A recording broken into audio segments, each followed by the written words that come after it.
कर रहा है, मेरे गाय के बछड़ों पे अत्याचार कर रहा है। ऐसा एक टांग को पकड़ा पीछे से और धड़ाम पछाड़ दिया छोटे से कन्हैया ने। उसी समय नाक से धुआं दे गया। तभी राधा रानी और सखियां उनके यहाँ पे कुंज में फूल बिन रही थी, कन्हैया के लिए पुष्प की माला बनानी है। राधा रानी ने देखा, अरे कन्हैया ने क्या किया, गाय के बछड़े को मार दिया, गौ हत्या कर दिया। देखो कितनी बड़ी शिक्षा दे रही है राधा कृष्ण की। अभी गौ की महिमा चालू हो गई। बोले कन्हैया दूर हो जाओ, हमारी तरफ आना मत, हमसे बात मत करना। बोले क्यों? क्योंकि तुमने गौ हत्या किया है।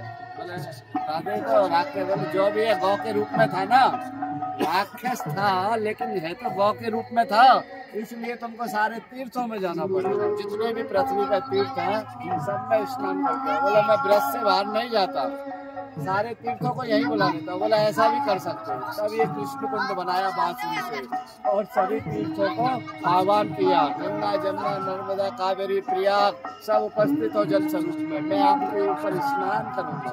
तभी गोता दिया, डुबकी लगाई धड़ाक इसमें। और राधा रानी ने कहा बहुत सुंदर, अब तुम पवित्र हो गए, अब हमसे बात कर सकते। लेकिन राधे अब तुम अपवित्र हो गए क्योंकि तुमने एक राक्षस का पक्ष लिया। मैं इसलिए अपना भी तुमको भी स्नान करना पड़ेगा।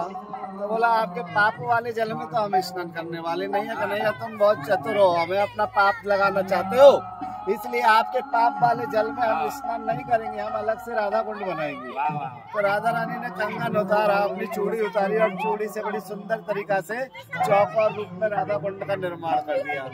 बोले अच्छा तो जल कहाँ से लाएंगे? बोले जितने ब्रज में तो बहुत सारे कुआं है, तो कुआओं से मटकी ले लेके भरेंगे।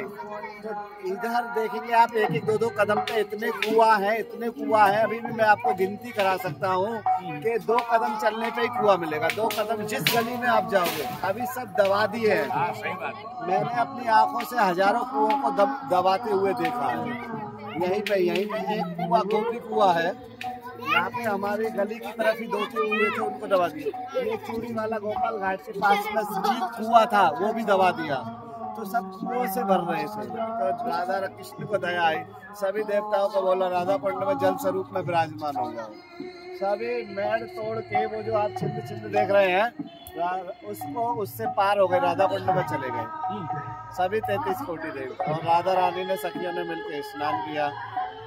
तो ये राधा कुंड श्याम कुंड का पवित्र जल जो गौ हत्याकारी है, जिसने कोई भी पाप किया है वो एक बार राधा कुंड में स्नान कर लेगा, उसके समस्त पाप उसे में छूटेंगे। जन्म में हमें तो याद नहीं कौन कौन से पाप किए हैं, गौ हत्या भी कर सकते हैं, लेकिन जो इस पवित्र जल में जो आचमन ले लेता है, स्नान कर लेता है, वो सदैव के लिए जन्म जन्म के लिए पवित्र हो जाता है। बोलो क्यों? बोलो भैया कन्हैया को गौ हत्या का पाप लग गया, तो कन्हैया ने भी तो जल में स्नान करके यही जल तो है, यही पवित्र जल तो है। अभी तो हमको ये काला काला